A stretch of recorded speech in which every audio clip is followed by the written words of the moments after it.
यशोदा अपने कन्हैया को श्रृंगार कर रही है। भगवान शिव दर्शन करके धन्य हुए। सुखदेव महाप्रभु आगे के लीला को श्रवण कराते हुए कहते हैं, राजन आज नंद रानी यशोदा कन्हैया का श्रृंगार कर रही है, सजाए रही है। पीत झंगुलिया पहनाई महाराज, मोर पंख का मुकुट, काली कमलिया और वैजंती की माला। अब कन्हैया की अवस्था धीरे धीरे बढ़ रही है, पर अभी कन्हैया का नामकरण नहीं हुआ। 1 वर्ष के हो गए भगवान। कितने वर्ष के हो गए? 1 वर्ष के। अभी नामकरण नहीं हुआ। तो वसुदेव जी ने गर्गाचार्य जी को भेजा, बोले जाओ मेरे पुत्रों का नामकरण करके आओ। गर्गाचार्य जी आए हैं और नंद के पुत्रों का नामकरण कर रहे हैं। सुंदर गौशाला में एकांत में नामकरण हो रहा है। क्यों? क्योंकि गर्गाचार्य जी कंस के आचार्य हैं। यदि यह बात कंस को पता चली कि मेरे कुल आचार्य ने मेरे शत्रु का नामकरण किया है, तो फिर गर्गाचार्य जी का दाना पानी बंद हो जाएगा।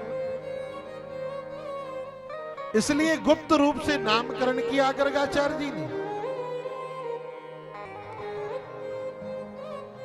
रोहिणी के पुत्र का भी नामकरण और यशोदा के पुत्र का भी नामकरण गर्गाचार्य जी ने किया।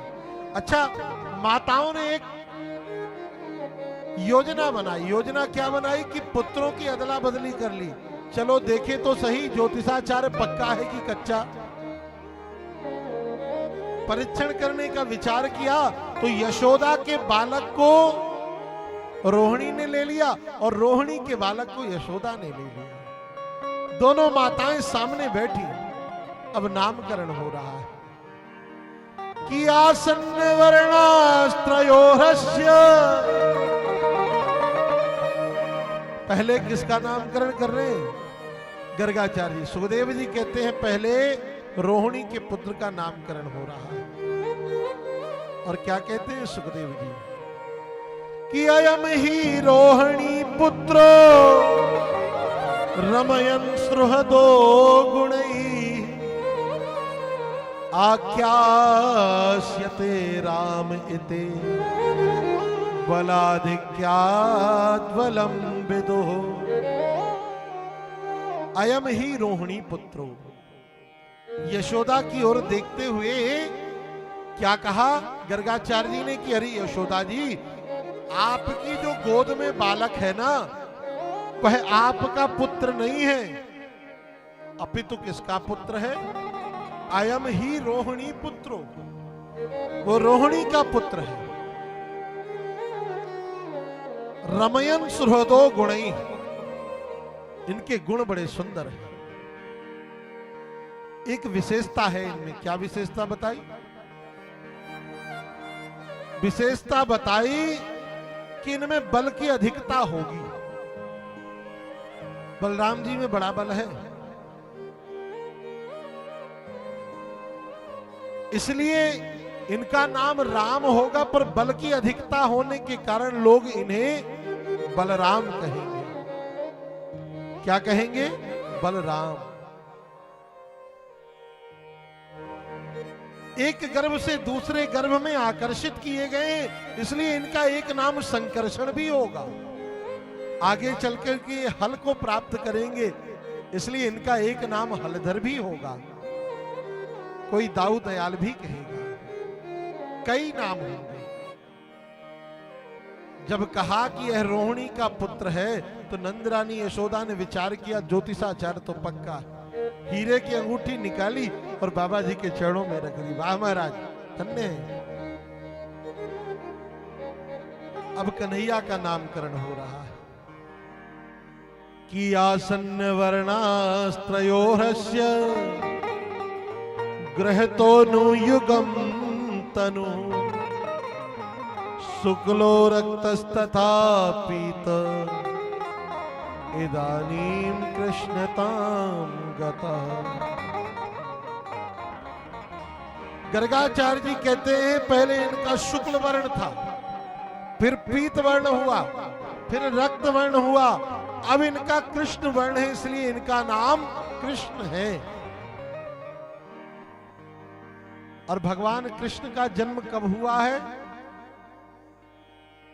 भाद्रपद कृष्ण पक्ष अष्टमी तिथि रोहिणी नक्षत्र। तो रोहिणी नक्षत्र के किस चरण में? तृतीय चरण में। रोहिणी नक्षत्र के तृतीय चरण में जन्म हुआ। तो शब्दावली आती है ओ बा बी। क्या नाम रखा भगवान का? भगवान का एक और नाम पड़ा, बिहारी। बोलो वृंदावन बिहारी लाल की। भगवान का जो जन्म हुआ रोहिणी नक्षत्र के तृतीय चरण में, इस कारण भगवान का एक नाम पड़ा बिहारी।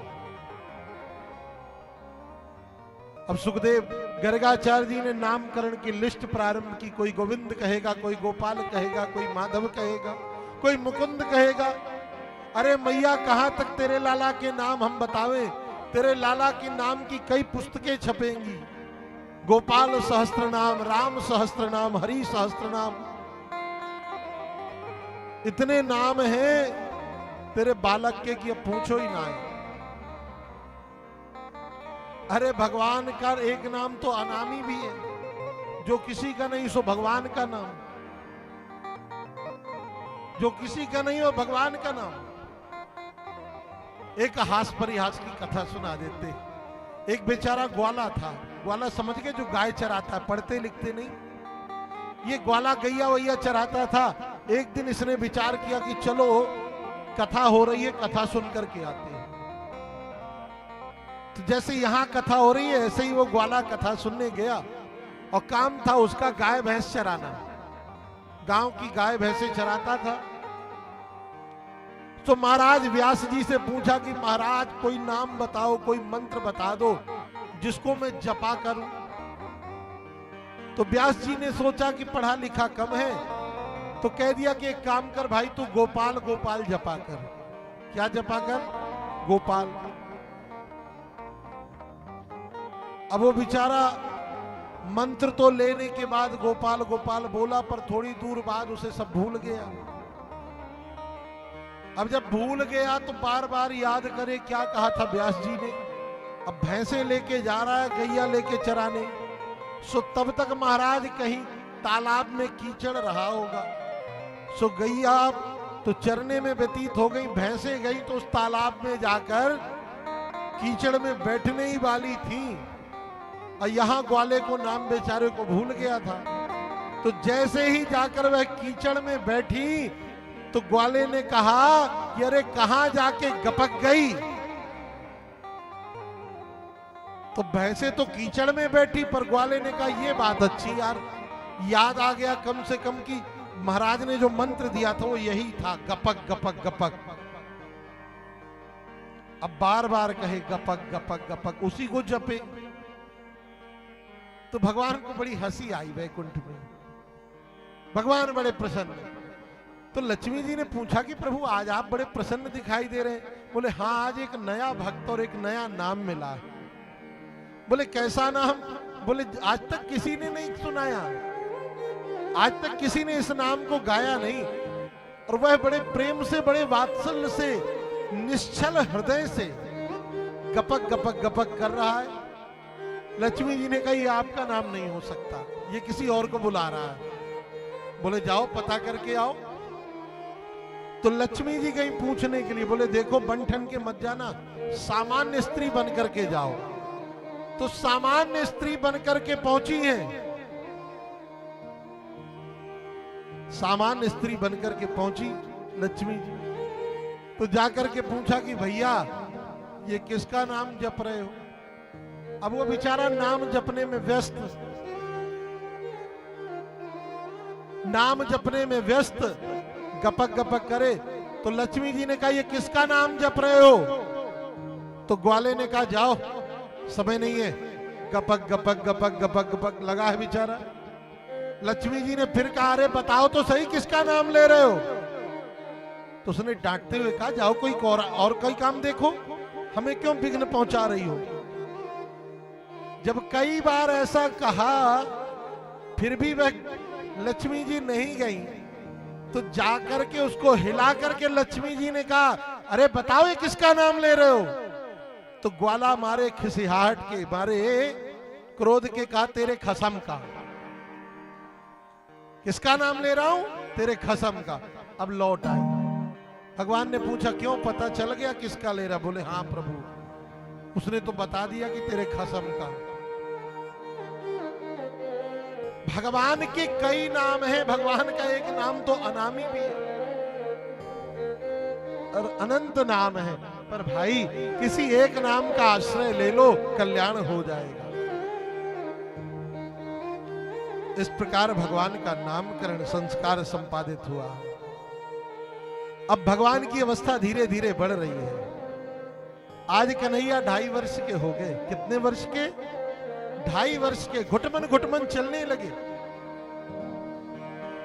नंद रानी यशोदा कन्हैया का सुंदर श्रृंगार करके आज अपने आंगन में नचा रही है, ताली दे दे करके।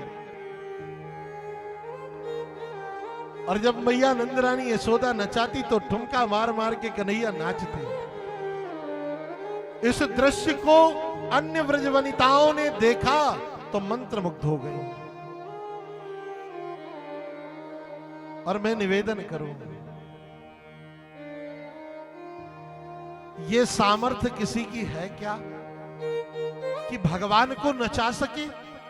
ये सामर्थ्य तो केवल यशोदा में है, उन व्रज वनिताओं में है, सब में यह सामर्थ्य नहीं। अरे जिस परमात्मा की इच्छा शक्ति मात्र से सारा संसार नाचता है, सारा विश्व नाचता है, वह परमात्मा आज नंद रानी यशोदा के इशारे पर नाच रहा है, ठुमके लगा रहा है।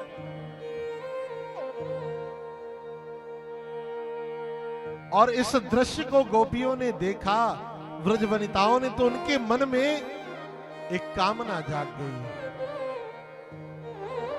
कृष्ण दर्शन की। पर बंधुओं, इतना बड़ा सौभाग्य कि भगवान नाचे, यह सौभाग्य केवल गोपियों को ही प्राप्त हुआ है।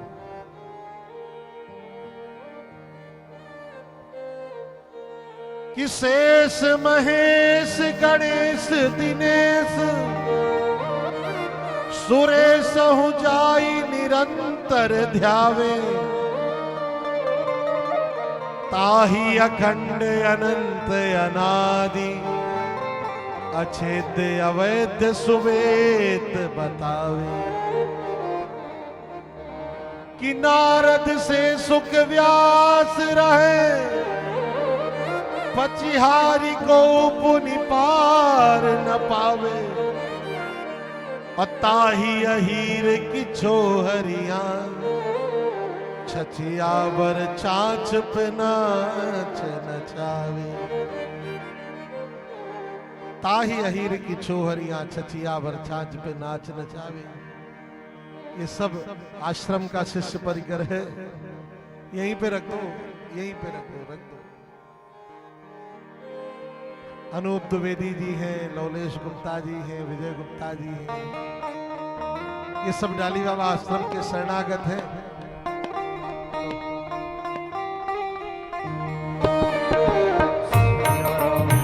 जय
सिया राम जय जय सिया राम, सिया राम जय जय राम, सिया राम जय जय सिया राम,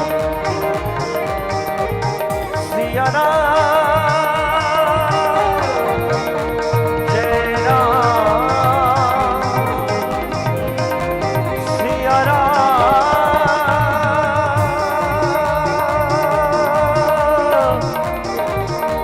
जय जय राम।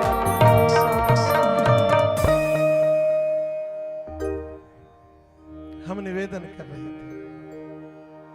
कि शेष महेश गणेश दिनेश सुरेश हूँ जाहि निरंतर ध्यावे, ताहि अखंड अनंत अनादि अछेद अवैध सुवेद बतावे। कि नारद से सुख व्यास रहे, पचिहारी को पुनि पार न पावे। और ताही अहीर की छोहरिया छचिया भर छाछ पे नाच नचावे। ताही अहीर की छोहरिया छचिया भर छाछ पे नाच नचावे। बड़े बड़े ब्रह्मादिक सिद्ध सनकादिक जिनका जीवन तपस्या साधना नियम करते करते व्यतीत हो गया, पर भगवान के नक्श की चंद्रिका का दर्शन नहीं हुआ, और वह गोपियों का सौभाग्य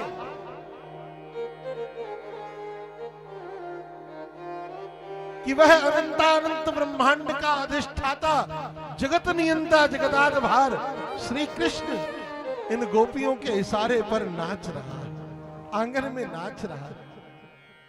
नाचे नंदलाल नचावे।